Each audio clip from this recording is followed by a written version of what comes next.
I'm Jessica, 32 years old, and until last month, I thought I had the perfect marriage with my husband Michael. We've built our life together in our Connecticut home for 5 years now. But sometimes the smallest accidents reveal the biggest truths. When I accidentally broke Michael's beloved ficus pot while he was away on business, I never imagined that what I'd find inside would shatter my entire reality along with it. Before I dive into my story, I'd love to know where you're watching from. Drop a comment below, hit that like and subscribe button, because trust me, this story proves that sometimes what looks perfect on the surface can hide the most shocking secrets underneath. Life with Michael was everything I dreamed of since we met at my college friend Rachel's backyard barbecue 7 years ago. The moment he walked in with his confident smile and kind eyes, I knew he was different from other guys I'd dated. He approached me as I was struggling with the grill, offering help without making me feel incompetent. We talked for hours that evening, long after other guests had left.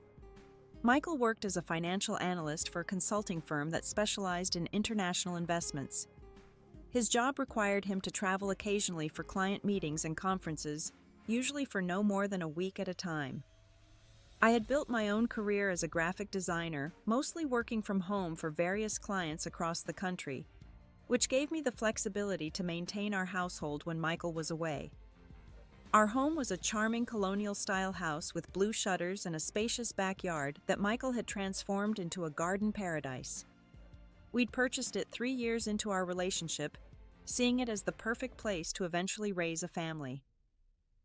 The previous owners had neglected the yard, but Michael spent weekends clearing overgrown bushes and planting flower beds. He'd always had a special connection with plants, something I found endearing from the beginning. "Plants are honest," he once told me while carefully pruning his favorite ficus. "They respond exactly to how you treat them. No games, no hidden agendas." That ficus was his pride and joy. He'd had it for over 10 years since before we met.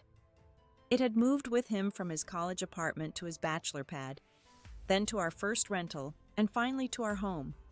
The pot it lived in was beautiful handmade ceramic glazed in deep blues and greens that Michael said reminded him of the ocean.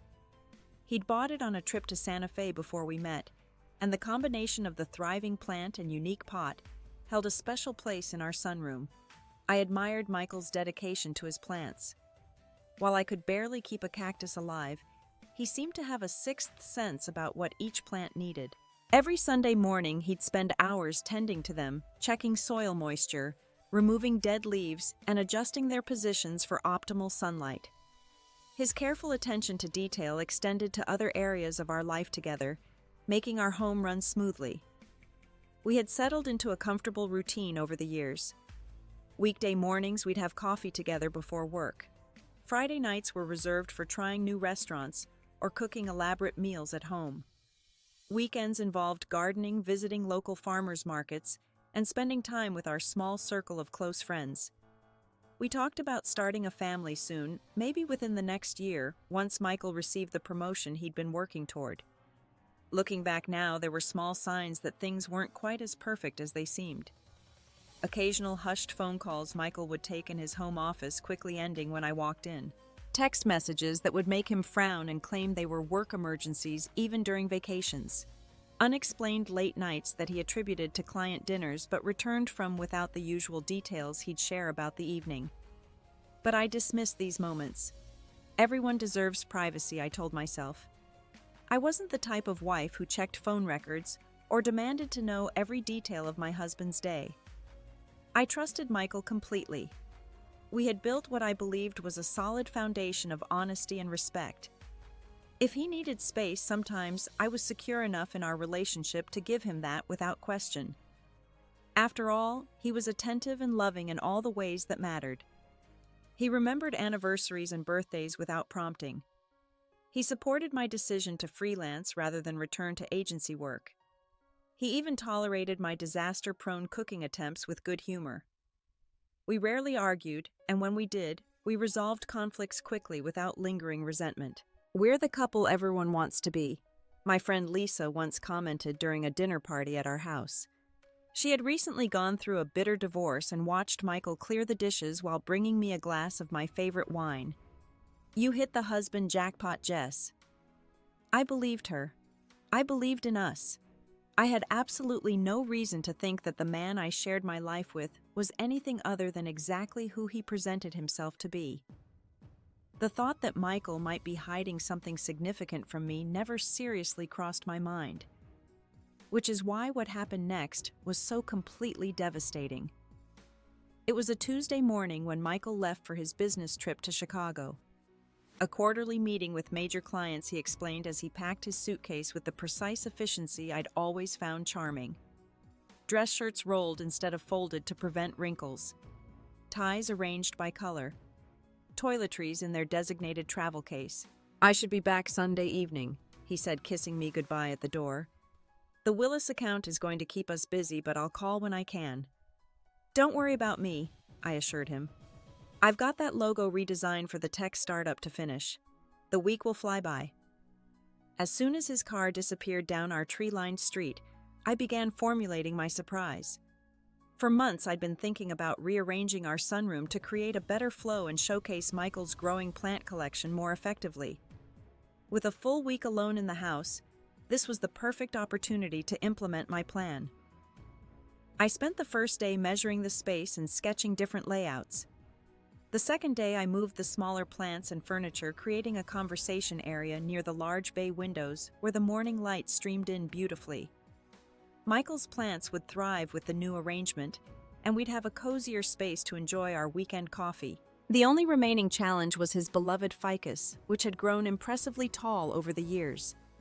It currently stood in the corner furthest from the windows, and I wanted to move it to a more prominent position where it would receive better light and serve as a natural focal point in the room. I approached the task with caution, knowing how much the plant meant to Michael. I researched proper techniques for moving large potted plants, learning that I should water it lightly the day before to make the soil less likely to spill. I placed a small rolling plant stand nearby, planning to carefully lift the pot onto it and wheel it to its new location without straining my back or disturbing the plant too much. On Thursday afternoon, I felt ready to tackle the move. I slid my hands under the heavy ceramic pot, bracing myself for the weight. The ficus was larger than it appeared, and the decorative pot itself was substantial. As I began to lift, I could feel the strain in my arms and realized I might have underestimated the challenge. "You can do this, Jess," I muttered to myself, adjusting my grip. "Just a few feet to the dolly." I had lifted the pot maybe 6 inches off the ground when my right foot caught on the edge of the area rug. In that fraction of a second, I felt my balance shift. My hands, slick with nervous sweat, couldn't maintain their grip on the smooth ceramic. The pot slipped through my fingers as if in slow motion. The sound of shattering pottery echoed through the sunroom like a gunshot. Soil exploded across the tile floor, splattering the nearby walls and furniture. The ficus itself toppled sideways, its carefully tended leaves now crushed beneath its own weight. "No, no, no," I gasped, staring in horror at the destruction. Michael's treasured pot lay in jagged pieces, the rich blue and green glaze now dulled with soil. The ficus looked pathetic, roots exposed and branches bent at unnatural angles. My mind raced with panic. This wasn't just any plant or any pot. This was Michael's prized possession, something he'd cared for meticulously for over a decade. The pot itself was irreplaceable, a one-of-a-kind piece from an artist whose work Michael had fallen in love with years ago. I knelt beside the mess, tears welling in my eyes, as I began gathering the larger ceramic shards. That's when I noticed something strange among the scattered soil and broken pottery. A corner of what looked like black waterproof material peeked out from beneath the root ball. Curious, I gently moved some soil aside and pulled at the material. It was a small pouch, maybe 6 inches by 8 inches, sealed with a waterproof zipper.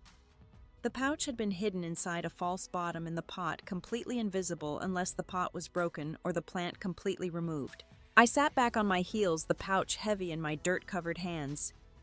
A wave of uneasiness washed over me. Why would Michael hide something in his ficus pot? What could possibly be inside that needed such an unusual hiding place? My first instinct was to put it back, to pretend I'd never found it. This was clearly private, something Michael had intentionally concealed. Opening it would be an invasion of his privacy, a breach of the trust we'd built over our years together. But another part of me argued that I was his wife. We shared everything. We had joint bank accounts, knew each other's passwords, had no secrets between us. At least that's what I'd always believed. Besides, I needed to clean up this mess completely before Michael returned. What if this contained something important that could be damaged by water or soil? After several minutes of internal debate, I made my decision. I would open the pouch just to ensure nothing inside would be damaged during cleanup. If it contained personal mementos or private papers, I would respect his privacy and mention my discovery when he returned home. With slightly trembling hands, I unzipped the waterproof seal. Inside I found 3 items: a small flash drive, a stack of what appeared to be identification cards, bound together with a rubber band, and a thin black notebook. My curiosity overrode any remaining hesitation. I removed the rubber band from the ID cards and spread them out on the clean section of the floor. My breath caught in my throat. Each card featured Michael's photograph, but with different names: David Reynolds, James Wilkins, Thomas Garrett. The cards looked authentic: professional IDs, driver's licenses, even a passport. But none bore the name Michael Anderson, the man I had married. My hands shaking more violently now, I opened the notebook.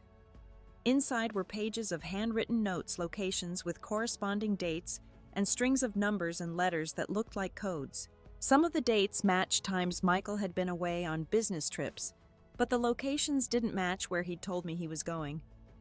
The flash drive now felt like it was burning a hole in my palm. What would I find on it? Did I even want to know? The broken ficus and shattered pot no longer seemed important. In their place was something far more devastating: the first crack in the foundation of everything I thought I knew about my life with Michael. I sat motionless on the sunroom floor, surrounded by broken pottery and soil, the contents of the hidden pouch spread before me. The shock had temporarily paralyzed me, my mind struggling to make sense of what I was seeing. Those weren't just random IDs with Michael's photo. They were professionally crafted alternate identities, complete with supporting documentation. "This can't be happening," I whispered to the empty room. "There has to be an explanation." My rational mind attempted to construct innocent scenarios. Perhaps this was related to his work in finance. Maybe he dealt with sensitive international clients who required extraordinary security measures. Or perhaps he was working with law enforcement on some kind of undercover operation. People don't just have multiple identities unless they're in movies or crime novels. I examined one of the ID cards more closely, a driver's license for James Wilkins from Nevada. The quality was impeccable, indistinguishable from a genuine government-issued ID. The address listed was for a place in Las Vegas I'd never heard Michael mention. The issue date was 3 years ago, well into our marriage. The notebook proved equally disturbing. Flipping through its pages, I found meticulous records of dates, locations, and alphanumeric codes. Some entries were highlighted in different colors, others had check marks beside them. Several dates coincided exactly with Michael's business trips over the past 2 years. But the locations listed weren't Chicago or Boston or Seattle where he'd claimed to be. Instead, I saw notes about Panama City, Zurich, and Singapore. My stomach tightened as anxiety crept through my body. The Michael I knew was methodical and detail-oriented, but this level of organization applied to what appeared to be a secret life was chilling. This wasn't a casual deception. It was calculated and comprehensive. Hours passed as I sat there alternating between examining the items and staring blankly at the wall, trying to reconcile the man I married with what this evidence suggested. The sun began to set, casting long shadows across the disaster zone of the sunroom, but I barely noticed. The flash drive weighed heavily in my thoughts. If I plugged it in, I would be crossing a point of no return. Whatever was on it might destroy the life I thought I had, but not knowing seemed suddenly impossible. The illusion was already cracking. I needed the truth, whatever it might be. I cleaned up the soil and plant debris, mechanically repotting the damaged ficus in a spare container I found in the garage. Michael's precious plant would survive, though it would never look the same. an apt metaphor I thought bitterly for what was happening to our marriage. After showering to remove the dirt from my skin and hair, I sat at my desk with my laptop and the flash drive. My finger hovered over the USB port as doubts assailed me one last time. Was I prepared for what I might find? Could our relationship survive this breach of privacy on my part? "He's the one who lied first," I said aloud, surprised by the hardness in my voice. With newfound resolve, I inserted the drive. The computer recognized it immediately, showing a folder containing several encrypted files. A password prompt appeared on screen, blocking access to the contents. Of course, it wouldn't be that easy. I tried the obvious choices first: Michael's birthday, our anniversary, his childhood street address. None worked. I tried combinations of these dates, adding our house number or his favorite numbers. Still nothing. After nearly an hour of failed attempts, frustration and determination pushed me to think differently. If these files related to Michael's secret identities, perhaps the password wasn't connected to the life we shared. I tried the birth dates listed on the fake IDs, the addresses, even the dates in the notebook. Then, in a moment of bitter insight, I tried our wedding date written in the international format Michael sometimes used for work, DMYIYY. The encryption screen disappeared, replaced by dozens of folders with cryptic names. The first folder contained financial records showing transfers of large sums of money between accounts I'd never seen before. The account holders had names I didn't recognize, though some matched the aliases on the ID cards. The transactions formed a complex web money, moving between accounts before disappearing into what appeared to be offshore holdings. Another folder held photographs. My hand flew to my mouth as I clicked through them. Michael at a casino in Monaco, arm around a woman in an evening gown, who definitely wasn't me. Michael in what looked like Dubai, shaking hands with men in business suits outside a gleaming skyscraper. Michael in tropical settings, mountain retreats, and urban penthouses that he'd never mentioned visiting. The timestamps on these photos matched periods when he'd told me he was at industry conferences in mundane American cities or working late at the office. Some were from weekends he'd claimed to be on fishing trips with colleagues I'd never met. The most disturbing folder contained detailed profiles of wealthy individuals, including personal information, investment patterns, and notes about their vulnerability points. It read like a targeting system for potential marks. Was Michael involved in some kind of sophisticated confidence scheme? As the night deepened, my shock gave way to a hollowing sadness. The man I'd built my life with, planned a family with, was a stranger. Every loving moment we'd shared was now called into question. Every memory was tainted by the possibility that it had been part of a performance. By dawn, my eyes were red from crying and lack of sleep, but I had reached an unavoidable conclusion: Michael Anderson, at least as I knew him, didn't exist. And I had 4 more days to decide what to do before the man wearing his face returned home. The morning light streamed through the windows of our home, illuminating what now felt like an elaborate stage set, rather than the warm haven I'd always considered it. Every family photo, every piece of furniture we'd chosen together, every small memento from our shared experiences now seemed like props in an extended con. I moved through the house like a ghost, touching objects that suddenly felt foreign. The coffee mug Michael used every morning. The throw blanket he wrapped around us during movie nights. The framed photo from our honeymoon in Maui. Had any of it been real, or was I simply a convenient cover story for whatever operation he was running? The initial shock had evolved into a deep, visceral pain that manifested physically. My appetite vanished. Sleep came in short, nightmare-filled bursts. My head pounded constantly from the strain of trying to reconcile the Michael I loved with the evidence of his deception. After 2 days of emotional paralysis, I forced myself to take action. If Michael was involved in something illegal, I needed to understand my own vulnerability. Could I be implicated in his activities? Were our joint assets at risk? Was I in danger? I began by searching our home office, looking for any additional evidence. Michael's desk revealed nothing unusual, but a thorough examination of his filing cabinet uncovered a hidden compartment containing more documentation. Travel receipts for locations that didn't match his supposed business destinations. business cards for companies I'd never heard him mention, a prepaid phone I didn't know he owned. The flash drive provided the email access I needed next. Among the encrypted files was login information for an account under one of his aliases, James Wilkins.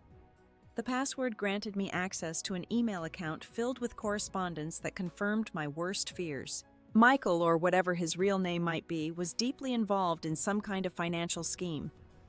The emails contained discussions of targets, extraction procedures, and cleaning operations.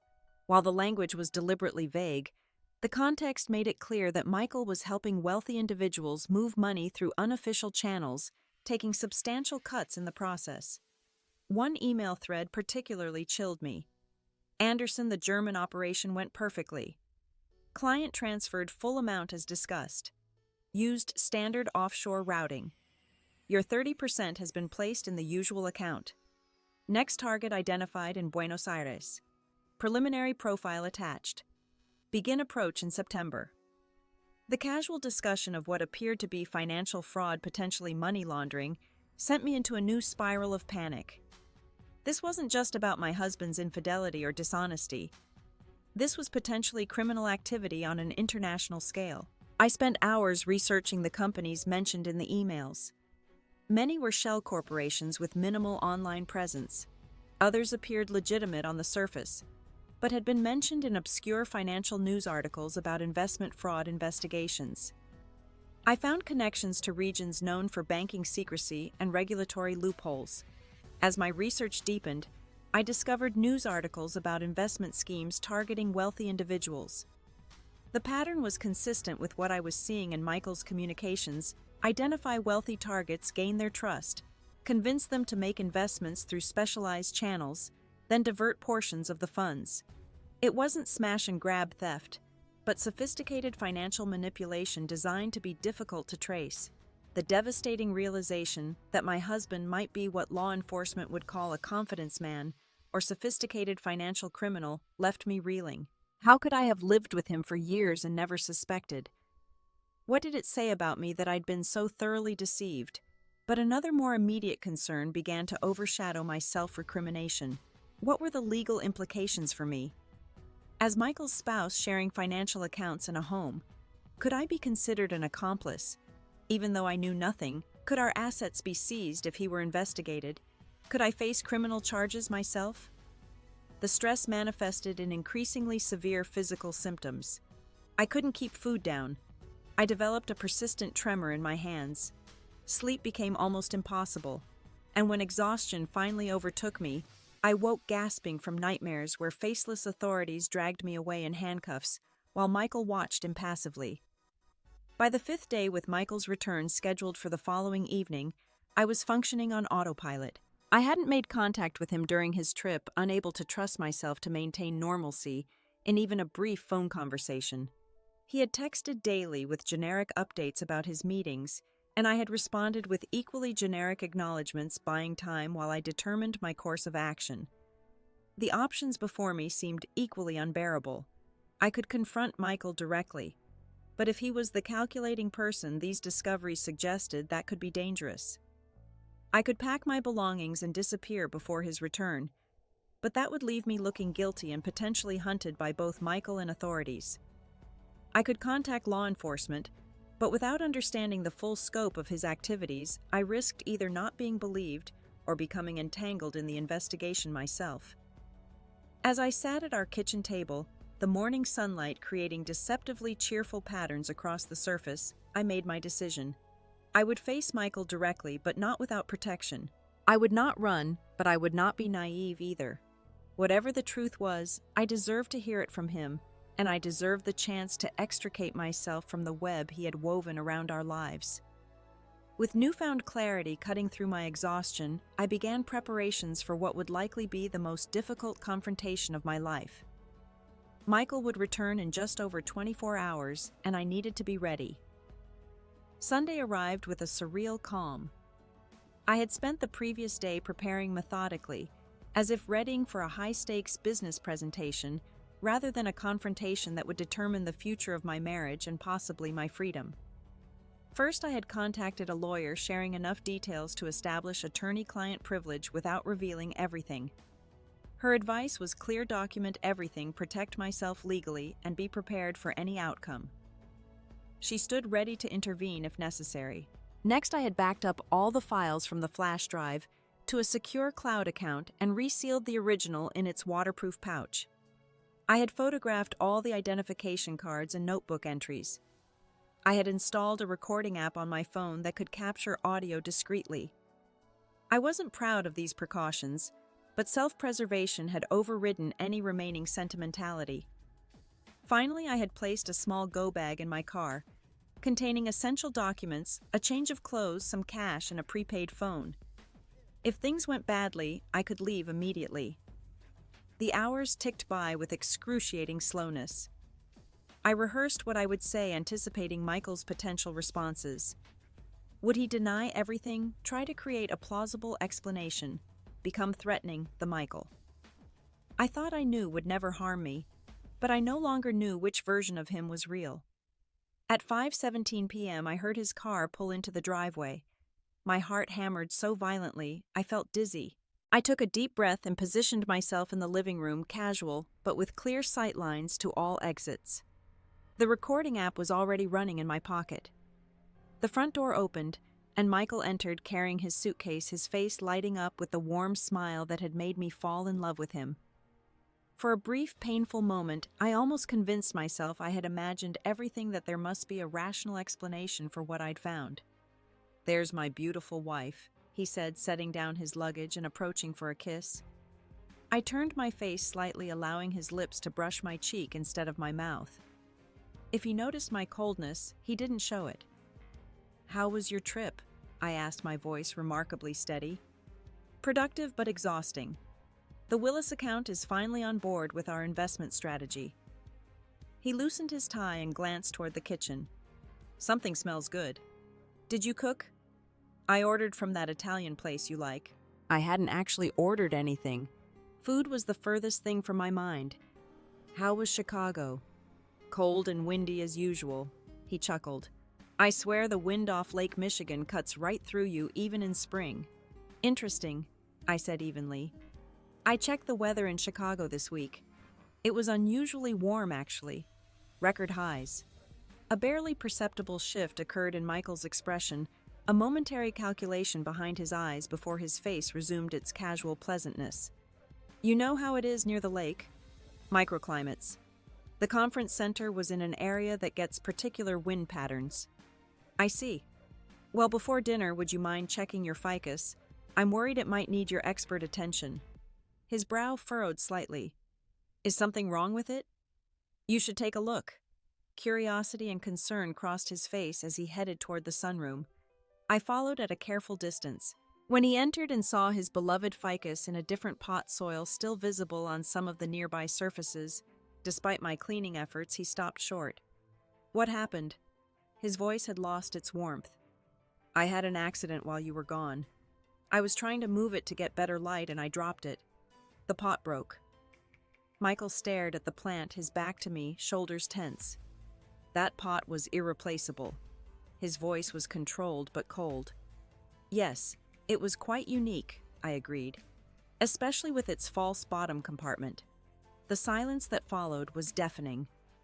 Michael remained perfectly still, and in that stillness, I saw the transition happening. The affable, loving husband persona was being shed like an ill-fitting coat, revealing something harder and more dangerous beneath. When he turned to face me, his eyes were different. Not physically, but the way they regarded me had fundamentally changed. I was no longer his beloved wife, but a problem to be managed. "You went through my things." Not a question, an accusation. "I found things that were hidden in a pot in our home," I corrected. "Things that suggest my husband isn't who he claims to be." Michael's posture shifted subtly, becoming more formal, assessing. "It's not what you think, Jessica." "Then what is it?" "Because what I think is that I found multiple fake IDs, records of financial transactions that look highly suspicious, and evidence that you've been lying about where you go on your trips." He sighed, adopting a patronizing tone that made my skin crawl. "It's work-related security." The financial industry deals with sensitive information. Sometimes we need to use secure identities for client protection. Is that why you have a passport under the name James Wilkins? For client protection? The details are confidential. I've signed non-disclosure agreements. Stop lying to me. My composure cracked. I read the emails, Michael. I saw the transaction records. I know about the targets and the offshore accounts. Whatever you're involved in, it's not legitimate investment work. A new calculation visibly worked behind his eyes. His approach wasn't working, so he shifted tactics. You're making assumptions based on partial information. This is complex international finance. There are aspects that would seem unusual to someone without specialized knowledge. Then explain it to me, I challenged. Explain why you need multiple identities. Explain the coded notebook entries. Explain why you've been in Singapore when you told me you were in Denver. His face hardened further. You shouldn't have gone through my private files. You've put yourself in a difficult position, Jessica. The subtle threat in his words sent ice through my veins, but I stood my ground. No, you put me in this position when you married me under false pretenses and involved me in whatever scheme you're running. I've given you a good life, he said, his voice dangerously quiet. A beautiful home, financial security, everything you wanted. Does it really matter how I provide those things? It matters if it's illegal. It matters if you've been lying about who you are. And what are you going to do with this righteous indignation? He took a step toward me. Go to the police. What evidence do you really have that would stand up to scrutiny? And what do you think would happen to you if you tried to cause problems for me? The mask had fallen completely now. The man before me was a stranger, cold and threatening. In that moment, I knew with absolute certainty that my husband had never existed. He had been a carefully crafted fiction designed to provide cover for whatever Michael really was. I've already secured the evidence, I said, forcing strength into my voice despite my racing heart. And I've already spoken to authorities.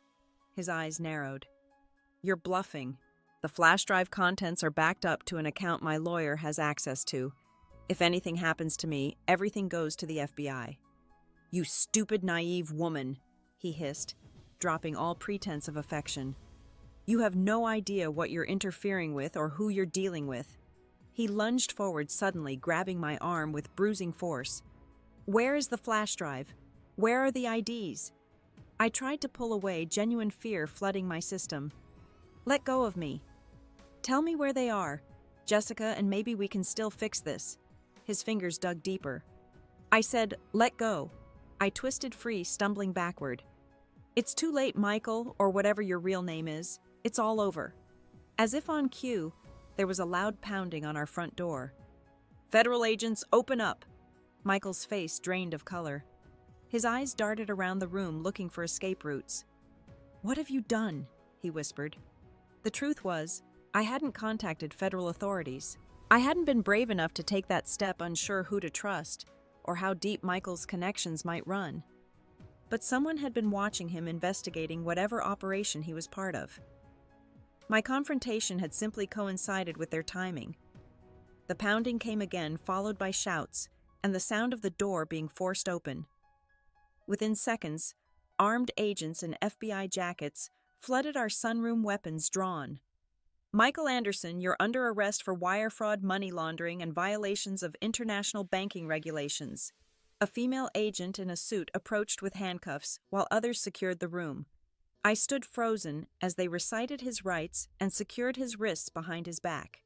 The expression Michael gave me as they led him away wasn't of a heartbroken husband betrayed by his wife. It was the cold, calculating glare of a predator whose scheme had been disrupted. One agent remained behind, introducing herself as Special Agent Diana Morrison. Mrs. Anderson. We have some questions for you if you're willing to cooperate. As I nodded numbly, the reality of my situation crashed over me.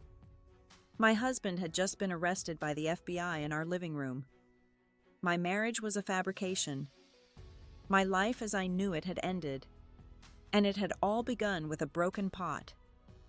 The days following Michael's arrest blurred together in a haze of questioning revelations and grief.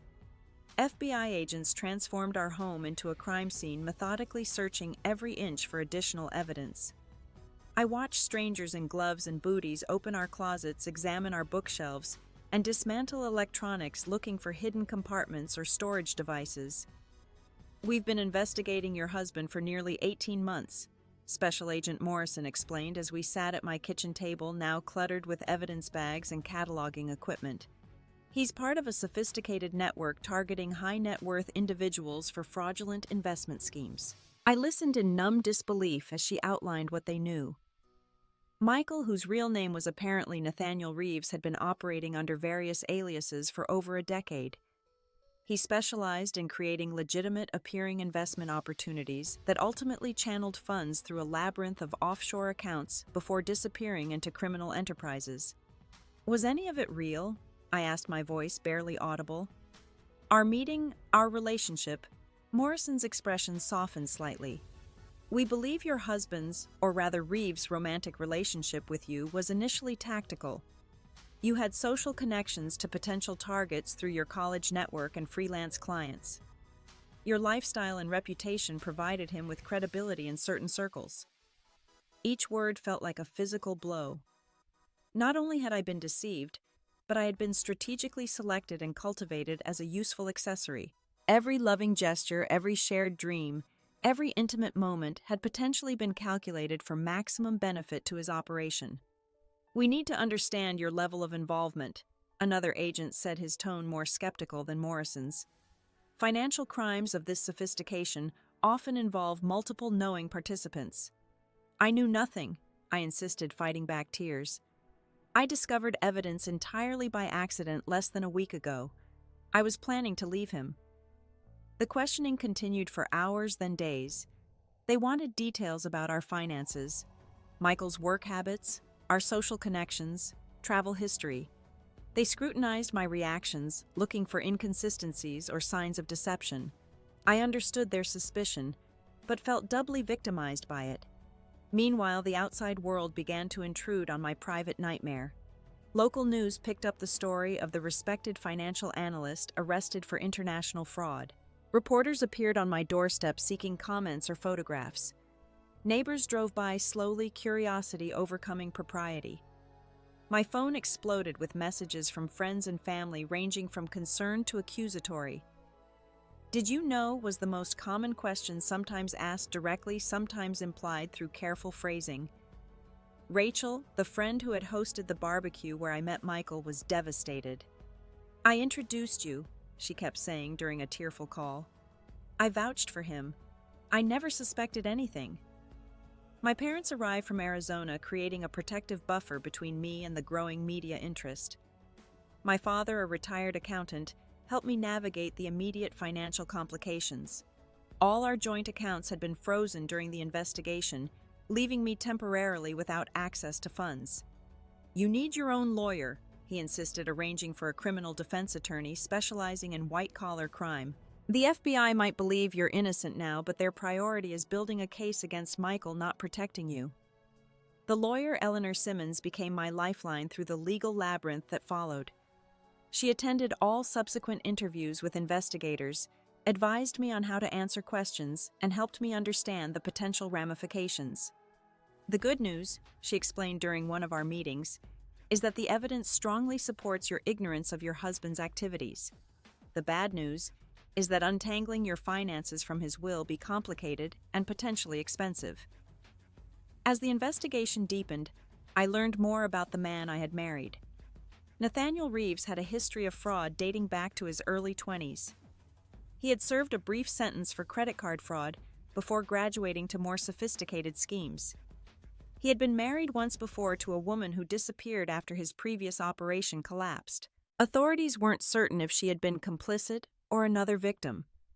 The most painful revelations came from examining our supposedly happy marriage through this new lens. The business trips that kept him away were meetings with co-conspirators or approaches to new targets.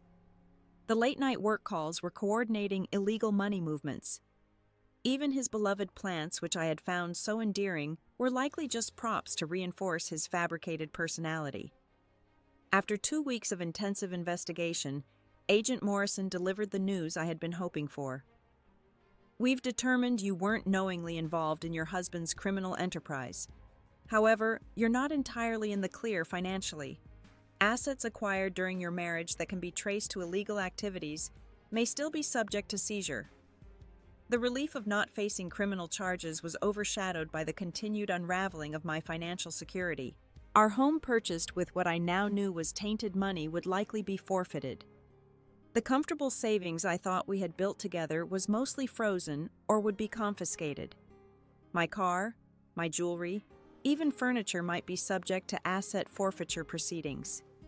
Meanwhile, Michael had accepted a plea deal, agreeing to provide information about higher-level operators in exchange for a reduced sentence. Through my lawyer, I learned he would serve approximately 15 years in federal prison with the possibility of reduction for continued cooperation. He had also agreed to an uncontested divorce, waiving any claims to shared property not seized by authorities. The paperwork arrived via his attorney, his signature already on the documents. No note, no apology, no acknowledgement of the devastation he had caused. Just a mechanical legal severing of our relationship. I signed the papers in my lawyer's office, officially ending my marriage to a man who had never actually existed. As I set down the pen, I felt a complex mixture of grief, anger, and strange relief. The marriage had been a lie, but the divorce was the first completely honest interaction between us. During this period, I lost friendships with people who couldn't separate me from Michael's crimes, or who simply found the association too uncomfortable. Others rallied around with unexpected support, offering spare rooms, meal deliveries, and emotional outlets when needed.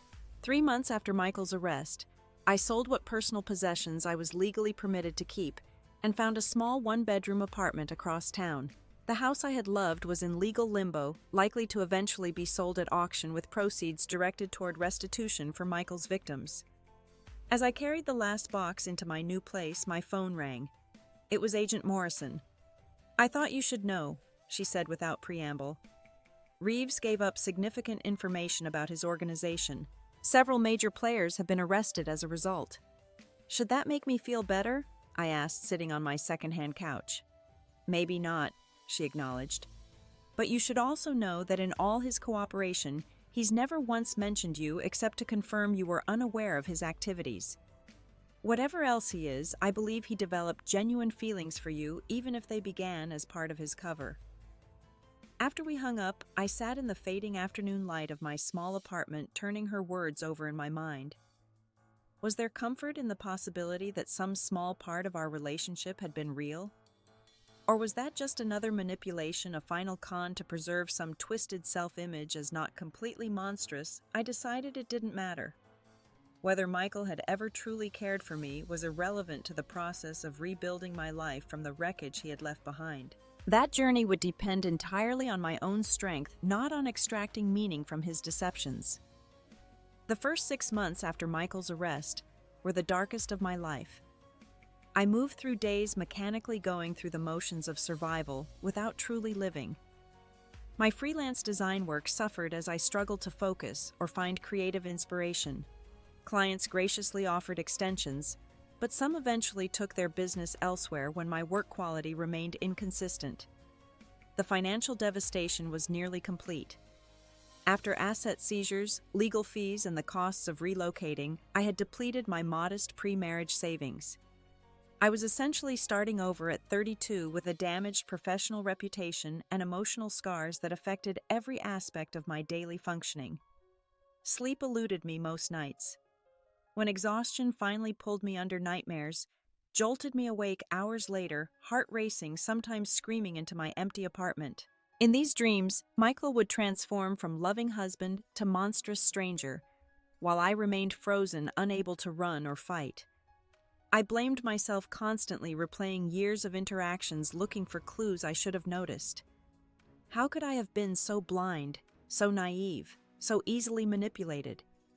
The self-recrimination became a poisonous internal monologue that followed me everywhere. "You're experiencing a trauma response," explained Dr. Levine, the therapist I finally consulted when panic attacks began interfering with basic functions like grocery shopping or answering my phone. Your foundation of reality was completely destabilized. That's not something a person simply bounces back from. Through weekly sessions, I began the painful process of separating fact from fiction in my marriage, grieving what I had thought was real while accepting what actually was.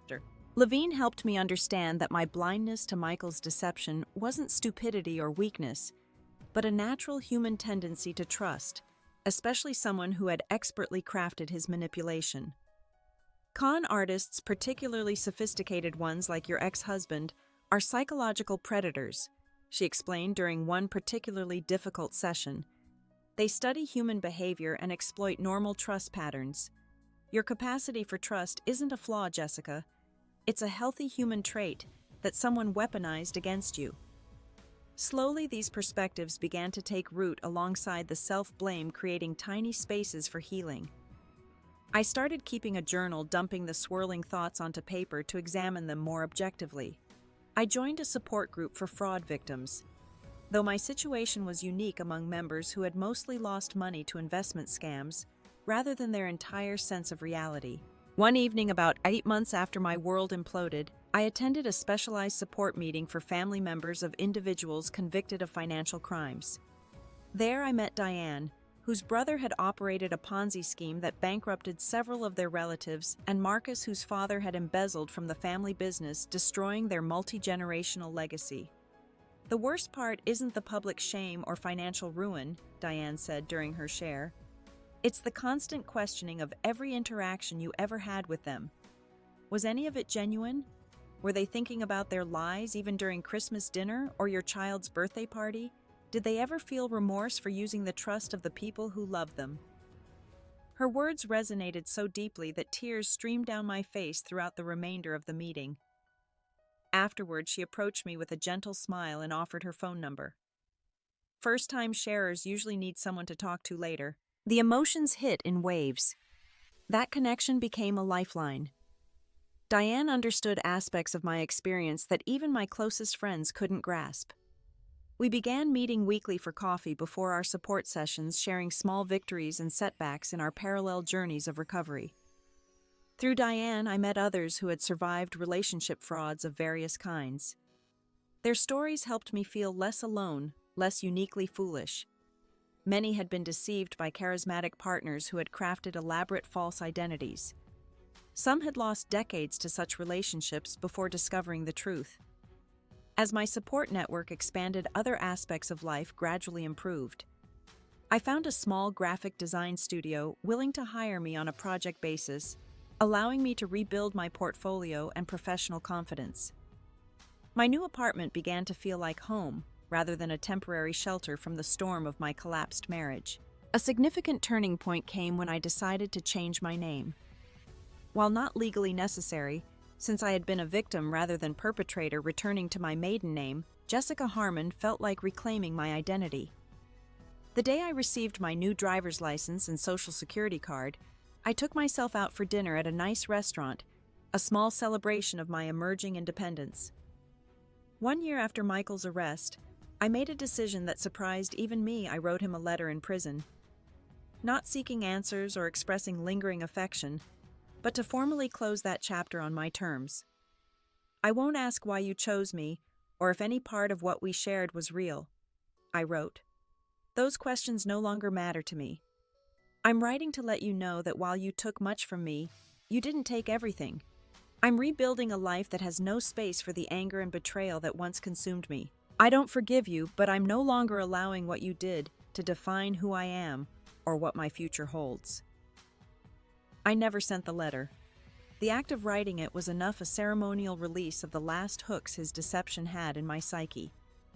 I burned it in a small fire pit during a weekend retreat with my support group, watching the ashes scatter in the evening breeze.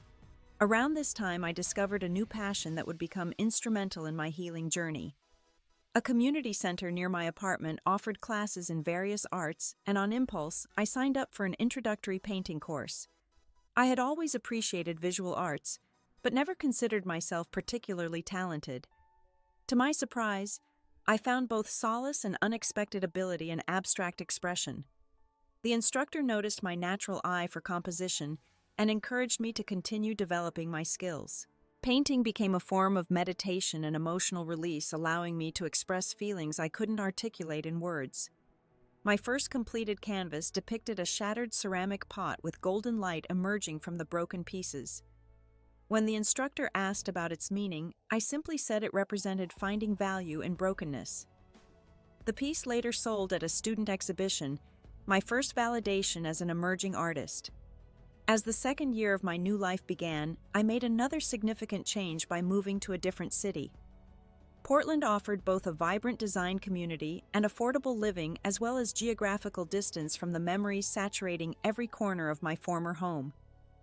In this new environment, I could introduce myself simply as Jessica Harmon, graphic designer and aspiring artist, without the whispered backstory of the woman whose husband was arrested by the FBI. It was liberating to be known for who I was becoming rather than what had happened to me. I found work with a small marketing agency specializing in sustainable businesses clients, whose values aligned with my evolving personal ethics. My apartment, though modest, had abundant natural light, perfect for my growing painting practice. I even adopted a cat from a local shelter, my first experience of caring for another living being since my life imploded. Recovery isn't linear. Dr. Levine had warned me before I moved. You'll still have difficult days, even as things improve overall. She was right. I still experienced occasional nightmares and trust issues that complicated new friendships and made dating seem impossibly daunting. But increasingly, these challenges became part of my story, rather than its defining feature. 3 years after discovering the hidden contents of Michael's Ficus pot, I received a call from Agent Morrison. Michael had provided information leading to the arrest of the organization's leader and would receive a sentence reduction. He would likely be released in 7 more years instead of 12. I thought you should hear it from me rather than potentially seeing it in the news, she explained. After we hung up, I waited for the panic or anger to surface. Instead, I felt a surprising neutrality. The man who had once been the center of my world now occupied such a small space in my consciousness that news of his fate generated little emotional response. That evening, I added the final touches to a painting I had been working on for months, a commission for the lobby of a new wellness center. As I signed my name in the corner, I realized I had gone the entire day without once thinking of myself as a victim. I was simply an artist completing her work, a woman building a life on her own terms. The journey from devastation to rebuilding had been neither quick nor easy. The broken pieces could never be restored to their original form. But like the Japanese art of kintsugi, where broken pottery is mended with gold to highlight, rather than hide the damage, I had crafted something new and perhaps more beautiful from the fragments of what was shattered. I would never be grateful for the deception that upended my life. But I had found a certain peace in acknowledging that without that painful breaking, I might never have discovered the strength, resilience, and creative voice that now defined my existence. The woman who had once built her identity around being Michael Anderson's wife had disappeared as thoroughly as he had. In her place stood Jessica Harmon, not unmarked by tragedy, but no longer defined by it either. A woman who had learned that sometimes what emerges from brokenness is not just survival, but transformation. Have you ever had your trust broken in a relationship? Has a betrayal ever led you to discover strength you didn't know you had? I'd love to hear your stories in the comments. And if this story resonated with you, please hit that like button and subscribe to hear more journeys of resilience and reinvention. Remember, sometimes our deepest wounds become our greatest sources of growth. Thank you for listening, and I wish you healing in whatever challenges you might be facing.